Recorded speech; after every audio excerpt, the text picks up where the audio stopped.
Food 101. Food, people. Let's talk about food. And today I have my special guest. He is executive coach and neuromanagement expert, no other than Mr. Carlos Davidovich. Welcome, Mr. Carlos on Food 101. And can you please introduce more about yourself that I Yeah. may? First of all, Daniel, thanks a lot for the invitation. I'm delighted to be in one of your podcasts, but I'm more delighted to be in this one because it's quite original. When you invite me to be part of Food 101, my first thought is I'm not a chef, so I'm Mm. not an expert. And you told me, no, no, no, this is about how you connect with food. And I thought that was really, really an original approach. So I'm executive coach. I give a lot of talks and workshops on how the brain works in organization. In the end, it's about human behavior. And that is my expertise and my love at the same time. I coach people all over the world. I was living I live in Europe right now. I was living in Canada for many years. I'm from Argentina. So I was able to be in different parts of the world and to try different kind of food. And I tell you, if you ask me what is your the food I like the most, I'm it's hard for me to tell you one. I'm a fanatic of trying, of testing. I'm very close. I love ethnic food to understand people through the way they were cooking and the way they were eating. And I told you before, I was living in Toronto. The diversity is so high that you can find a restaurant for each country in the world. And I tell you, I cannot define one in particular. I'm Argentinian, so meat is important, and I love to eat meat, to be honest. But in the end, it's not one food, it's to get the richness of the diversity of food. And I'm always with my wife, we are looking for what is different in this restaurant. We don't like to repeat. And this is also some kind of preference regarding food. So it's not about one or to repeat that again and again. That's what I don't like. Because life is not about repeating experiences. And if you apply that to food, it's an endless journey. You know, this kind of trend today to have so many documentaries, so many programs around food. It's not by chance because food is in the core of our life. And better we connect with food, better we connect with ourselves. Daniel, I don't want to become philosophical. I just want to tell you what I'm doing and what is my way Yes. to connect with food. Mm-hmm. So we are always looking for diversity.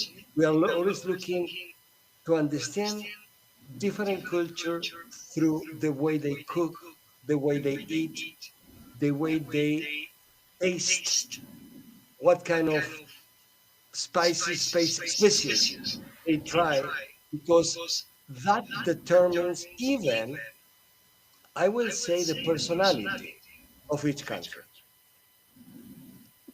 Forgive me Yes. if I'm derailing. I'm okay. Definitely.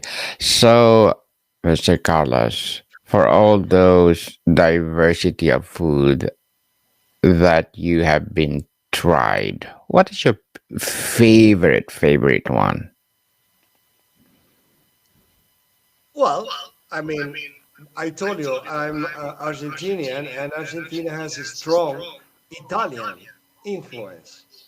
But I like a lot Eastern, food, mainly from countries like Japan, Thailand, and China. So those areas, I think that the richness in the way they cook, they're food that you never get tired. And for me, eating this kind of food is to travel in a very simple and fast way to those places. When I eat Chinese food, when I eat Japanese food, I'm thinking about those people doing exactly the same like me in that moment. I enjoy, again, mainly the diversity and the different structure in the way they cook. That got close to my heart, beside the traditional, let's say, food that we have in Western world. Indeed. So you grew up in Argentina and you went to several places of the world. Which Argentinian food that you like best that every time taste it, it's something remind you who you are? Okay, sorry, but it's very simplistic, but it's around meat, because Yes. the meat in Argentina has a different taste. I don't know if it's because the cows are grass fed or they are run freely in the countryside, but it's not the same. And I love to go to places around the world where they import Argentinian meat. Hmm. It's not this. I tell you, don't get me wrong. There are places that they can have the best meat in the world. I live in Spain now, and it's amazing. But there is still something that is different when you eat an Argentinian meat. And that takes me to my childhood, of course. That takes me to my family experience when I was young, because that was something that was always connected with strength, connected with love, and connected in the way we were gathering together with all my family. So the typical asado, that is the barbecue, is something that you cannot avoid because it's a social event. I know It, that you can cook barbecue any place in the world, but hmm. The Argentinian barbecue is different. The type of the part of the cow they put on the fire, but mainly is this kind of a social connection that takes all the time from the beginning that the expert is cooking, or maybe it's me, in the barbecue place, until the moment that you eat. So the previous moments to start eating are as important as the food itself. Argentinian barbecue are very, very, very different than any other in the world. And always, when we meet with a friend, when we meet with the new people, the first comment is, "Let's go for the barbecue," because the meaning is, let's connect from our heart, let's connect from our soul, even though it's about the stomach or the digestive system. But when you tell a friend, when you tell somebody that you really appreciate, "Hey, let's go for the barbecue, or let's do a barbecue tomorrow," that means let's share and let's be closer as a friend. That's the meaning, and that's what reminds me the Argentinian barbecue. It's okay. I mean, am I explaining myself? Yes, indeed. But well, everyone like barbecue, but you said it's different from Argentina for sure. Mr. Carlos, beyond just taste, what does food mean to you? Does it represent your heritage, specific person, or place called home? Definitely is home, but more that, but of course, and this is very important, but mainly it's about friendship. So that is what recalls more, even more important. There is no, I will say, connection with a friend if you are not sharing an Argentinian barbecue. Until the moment you do that, you are just know each other. When you share a barbecue, now we are friends. Mhm. Definitely. So And if yes, it's a social, it's a social bond, and that is very, very powerful in Argentina. so Mr. Carlos, if you have to choose one perfect beverage or alcohol or none to accompany this or any of the dish that you want to eat, what would it be? Sorry, I'm a wine drinker, so I'm absolutely pro wine. And in that sense, okay, Malbec, Argentinian, Cabernet Yes. Sauvignon, Argentinian, and I respect the rest of the world. There are fantastic wines all over. I like beer, but I'm not a beer drinker. I'm more a wine drinker, and I love to do it with a barbecue. There's no way to do it with water. Can you imagine? So wine is, I would say, one of the essential parts of eating meat. Yes, essential part for sure. And Mr. Roy, aside from wine, what else you can add to enhance your food? Always, when you eat a barbecue, something that cannot be missed is a salad. And that at least makes you feel a little bit healthier. But this is an essential part of barbecue. And there is one more component that now is becoming more and more, I will say, international. That is a unique and a specific sauce that we eat with our meat in Argentina called chimichurri. It's Chimichurri. a Yeah, it's a mix of species. You can find it everywhere, but the original one comes from Argentina. That was created in Argentina. And that's something they cannot miss in any barbecue as well. So you have the meat, you have the different sausage, of course, and the main sauce is chimichurri. I don't know. It sounds the word sounds right. But Mm-hmm. chimichurri, again, you can find in the United States, you can find in Europe, but that nobody knows comes from Argentina. Indeed, chimichurri is something else. Try it, people. You can dip anything in any kind of food that you want to.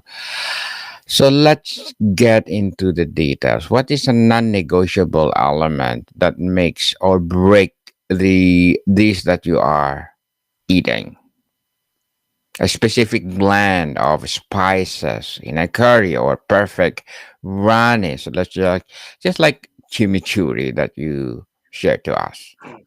The only sauce that is accepted in Argentinian barbecue is chimichurri, and we try, and this is the interesting part, not to mix it with meat. We Mm, eat it with bread or with sausage.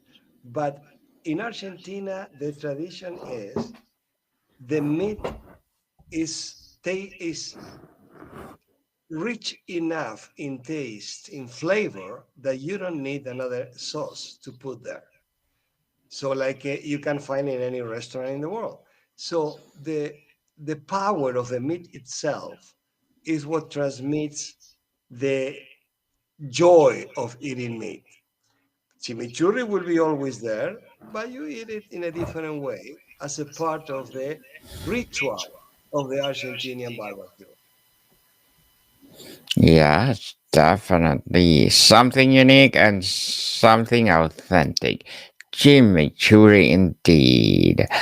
And in your opinion, prepares to absolute perfection? Is it specific a family member or hidden gem, restaurant, or is it yourself making your own perfect, authentic dish? Regarding this, I love to do it myself. And the tradition is that my son, the two of them, they cook barbecue fantastically well. But it's a ritual to cook, to do a barbecue. It's not just cooking, it's a ritual. the time that you get around the fire to get the fire done. Of course, we never use a gas or something electrical to cook the meat. Always is fire, and in the best scenario will be with wood, no charcoal. And I, to be honest, it's something that I enjoy doing it myself, and I think I can do it very well. Definitely very well. So if this food were a person, Mr. Carlos, what would the personality be? Is it bold and adventurous, comforting and reliable, or complex and mysterious? All of the above. Oh, yes, so all of the above. What is that? Definitely all of the above. You know that we build our life around food, because we need it, okay, whatever you want to say technically. I'm MD, so I know the need of food, blah, blah, blah. But it's a lot more than just eating. I would say is the main ritual that we have as a human being. Mm, yes, it's a ritual. So, if you could only use three words to describe the feeling this food gives you, what would they be? Staying in a state of joy. Yes, definitely. And what is the music or ambience to listen to while enjoying the any kind of food to complete your experience? Jazz, definitely I love jazz. Just indeed. Not, to be honest, not the modern jazz, not too much. The old one. And if it's an Argentinian barbecue, you don't need to know, but I'm not a fanatic of tango, to be honest. I should be. But there is one specific tango creator called Astor Piazzolla, and that is the music we like to listen meanwhile we eat meat. Astor Piazzolla was a tango creator that took tango to the new generation. It's completely different one. It's an amazing, amazing music, and we enjoy it a lot to listen to him. Meanwhile, we eat meat. Interesting, Mr. Roy. And before we wrap up our discussion for today, I'm inviting you to please do listen to my other podcast, people. My other podcast, because my abstract essay is already in fifth season, abstract poetry in second season, and my book 101 review in fifth season too, comedy 101 in second season, and my food 101 in fifth season as well, geography 101 in fourth season, and my baby podcast, law 101 and mental health 101.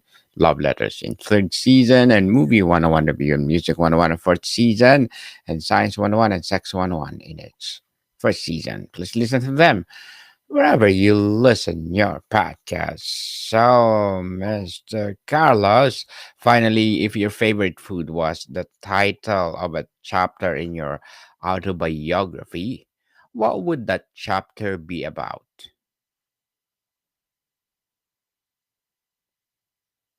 Sensuality, Hmm. how Sense. food connects with our body and creates different states of feeling and flying. And if your question was about what food I will write about meat. Yes. Mr. Carlos, thank you so much for sharing your favorite food to the world. Thank you, Thanks to thank you. you. Thank you for sharing chimichurri as a form of barbecue sauce. So can you please invite our listeners to support your advocacy, your business, or whatever projects that you're doing right now? So you can see my website, www.carlosdavidovich.com, or you can find me very easily in LinkedIn. and I always answer any message. So please, whatever you want to write with me, just do it. Just do it, people. Please do visit the website of Mr. Carlos and let's support him because if you support him, for sure, more and more empowering advocacy to come. So, Mr. Carlos, thank you so much for your time. Thanks to you, Daniel. Excellent. More to come, people. See you soon.